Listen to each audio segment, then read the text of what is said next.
5 अगस्त 2019 के बाद से जो एक हमने देखा था कि इंटरनेशनल मीडिया में नैरेटिव इंडिया के बारे में थोड़ा सा शिफ्ट हुआ है। फॉर ऑलमोस्ट 5-6 डेकेड्स जो है इंडिया का नैरेटिव एक ऑलमोस्ट फिक्स था, और वो 2 लेवल के ऊपर था। एक बड़ा रोमांटिक जो हिस्टोरिकल इंडिया और हिस्ट्री और कल्चर और फिर वो जो कनेक्शंस हैं कल्चरल जो हैं, एक वो था। और दूसरा जो था वो एज स्टेबल, एज सेक्युलर। तो ये 2 मेन पिलर्स थे इंडियन इमेज के internationally, very stable for 5-6 decades जो है। वो थोड़े से हिल गए थे समवेयर बिटवीन 2016 एंड 2019, जब ये नरेंद्र मोदी साहब की हुकूमत आई, और उसके बाद जो है फिर वो कुछ ये लिंचिंग्स हुई और माइनॉरिटीज, क्रिश्चियंस, मुस्लिम्स, दलित्स, कुछ इस तरह के इशू हुए। और फिर हमने देखा कि वो जो 2016 में हुआ था, वन बुरहान वानी का इंसिडेंट हुआ, और उसके बाद जो है फिर वो जो इंटरनेशनल मीडिया में हमने एक मेजर शिफ्ट देखी। वो मीडिया जो ऑलमोस्ट इग्नोर्ड कश्मीर कंप्लीटली, और उसमें जो हमने देखा कि थोड़ा सा चेंज आया और वो कवरेज शुरू हो गई। बल्कि हमने पहली दफा देखा कि इंडिया से जो कश्मीरी सहाफ़ी हैं मुंबई में या दिल्ली में या दूसरी शहरों के अंदर, they finally were able to, for example, travel outside and move to either New York, London, Istanbul या दोहा, Qatar.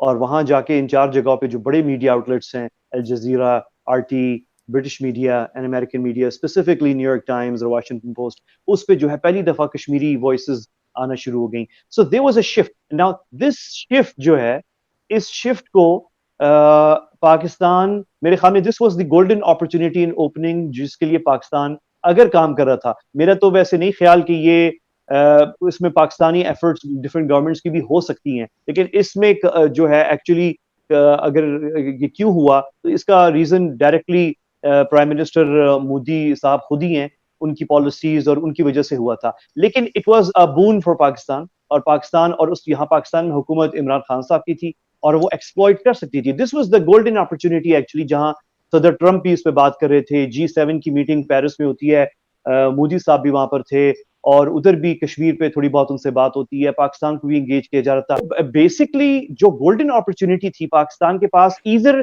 To put India in pressure अगर कर सकते थे, या टू इंगेज इंडिया, या to open other routes and channels के third parties के through मिल के साथ जो है इंडिया के साथ हम किसी अंडरस्टैंडिंग पे पहुंच सकें। क्योंकि मेनली जो मेन इशू है हमारा वो कॉन्फ्लिक्ट रेजोल्यूशन है। We don't want to defeat India, we don't want to defeat India. मैं तो पिछले साल 2021 में पाकिस्तान के ऐवान सदर में मेरे सामने सदर डॉक्टर आरिफ अलवी साहब बैठे हुए थे, और मेरे सामने वजीर खारजा शाह महमूद कुरैशी साहब बैठे थे, और उस वक्त के national security adviser Moeed Yusuf sahab बैठे हुए थे। And I was a speaker along with them, along with Mishaal Hussain Malik sahiba, जो कि वाइफ हैं यासीन मलिक की। And in Pakistan presidency 5 February 2021 last year, I stood and I said, we are not enemies of India. देखिए, ऐसा है कि अहमद साहब ने बोला कि we don't want to fight with India. ये इनकी खुद की राय हो सकती है, लेकिन अगर आप कोई भी बुक्स देखें जो अयूब खान साहब ने लिखी हैं, या in the line of fire देखें, वो खुद बड़े प्राउडली मुशर्रफ साहब कहते हैं कि हाँ, मैं गया था इंडिया के अंदर कारगिल के समय। तो देखिए, 2 चीजें हैं। हमारा चाहना as people from the media, ठीक है, ये अच्छी बात है, ये नेक ख्वाहिशात हैं जो कि होनी चाहिए, लेकिन जमीन में, और इंडिया का छोड़ दीजिए, इंडिया क्या बोल रहा है हमें 1 मिनट कोने में लगाइए, वी आर नॉट इंपॉर्टेंट। आप खुद देखिए कि पाकिस्तान के जो आर्मी चीफ्स रह चुके हैं, उन्होंने लिख के क्या दिया है, what have they said that we have done, right? तो एक तो ये चीज है। दूसरी चीज, ये जो बात करी ना अहमद साहब ने कि लिंचिंग हुई है, लिंचिंग हिंदुओं की भी हुई है। हिंदू भी मारे गए हैं, और मैं आपको अभी 10 नाम बता सकता हूं कौन कौन से हिंदू मारे गए हैं, ठीक है? हाँ, ठीक है, ऐसा है कि सब मारे गए हैं, पर यहां पे क्या है, तासुर दिया जाता है कि हमारे हेड ऑफ स्टेट से लेकर फिल्म इंडस्ट्री से लेकर क्रिकेट में हर जगह मुसलमान ही मुसलमान है। हाँ, हुआ है, लिंचिंग हुई है मुसलमानों की, ये बात सच है, I will not deny it, but हिंदुओं की भी लिंचिंग हुई है, which does not make the Muslim lynching all right, because that is a crime, that is a criminal offense, but so is this, you see। तीसरी बात है कि आप कभी भी देखें, ये जो पाकिस्तान बताएगा ना कि ये जो जर्नलिस्ट हैं कश्मीरी, आप कभी इंडियन टेलीविजन देखिए, हर रात को 9 बजे तो मोदी जी को गालियां दे रहे होते हैं ये। और कितना फ्रीडम चाहिए भाई? इंडियन आर्मी बुरी है, मोदी बुरा है, अमित शाह बुरा है, सब गंदे हैं, हर रात को 9 बजे तो गाना गा रहे होते हैं वहां पे टीवी पे। How much more what do you want कि मतलब AK-47 चलानी हवा में? This is there. और आखिरी चीज जो यासीन मलिक के बारे में इन्होंने बोला, यासीन मलिक एक रजत शर्मा है जो इंडिया के बड़े फेमस जर्नलिस्ट हैं, आपकी अदालत करके उनका एक प्रोग्राम आता है, उसमें आप यूट्यूब पर जाइए, आपको मिल जाएगा। He said I went to a camp of Lashkar Taiba और हाफिज सईद ने वहां पे मुझे ऑनर करा है, ऑनर करा है। इन्होंने स्क्वाड्रन लीडर रवि खन्ना और उनके 3 साथियों को मारा है यासीन मलिक ने। अब यासीन मलिक अब कितना भी गांधीवादी बने, but the fact of the matter is he is a criminal and you cannot take up arms against India. ये इंडिया कभी अलाउ नहीं करेगा। आप यूनाइटेड नेशंस में बिलावल भुट्टो जाएं, I wish him all the best, ये कुछ कर लें, डोनाल्ड ट्रंप अपने सर पे खड़ा हो ले, इंडिया नहीं मानेगा।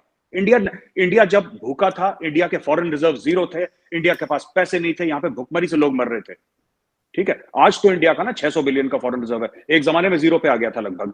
हमारे 68 टन जो सोना था वो गिरवी था, तब इंडिया ने नहीं मानी किसी की बात। इंडिया नहीं मानेगा।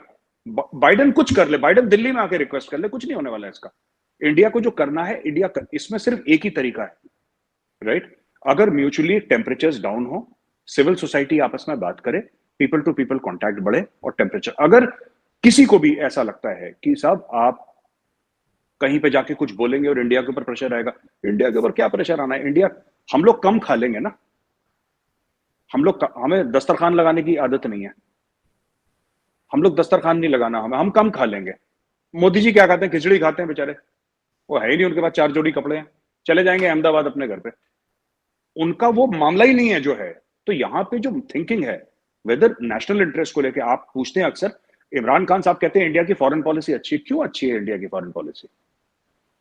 क्योंकि शाह महमूद कुरैशी साहब पंजाब के चीफ मिनिस्टर बनना चाहते हैं, थे, पाकिस्तान के प्राइम मिनिस्टर बनना चाहते थे, जयशंकर साहब नहीं बनना चाहते। ही इज अ करियर डिप्लोमेट, उनका फोकस कुछ और है, इनका फोकस कुछ और था। तो जब आपका फोकस गड़बड़ है तो फिर आप कैसे परफॉर्म करेंगे? पहली बात तो ये है। दूसरी चीज, lack of clear direction. We are very clear about Kashmir, और मैं एज एन इंडियन मैं कहता हूं हम गलत हैं, हम सही हैं, मैं उस पर नहीं जा रहा।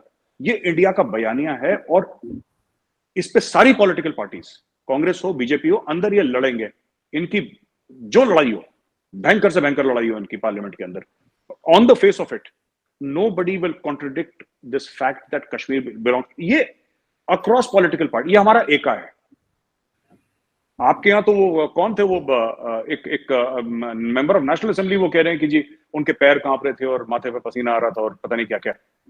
ये देखिए, इंडिया में बड़ी तालियां बजी, पर ये क्या बयान देने वाली चीज है? किसी भी पॉलिटिकल पार्टी का वो बंदा, शुड यू बी स्पीकिंग, आपकी ठीक है, आपकी नहीं बनती ना, तहरीक इंसाफ से आपकी नहीं बनती, पर आपको ये नहीं बोलना चाहिए अपने मुल्क के खिलाफ, ये गलत है। ये आप ऐसी बात नहीं करिए। अभिनंदन की बात कर रहा हूं, जब वो केस हुआ था,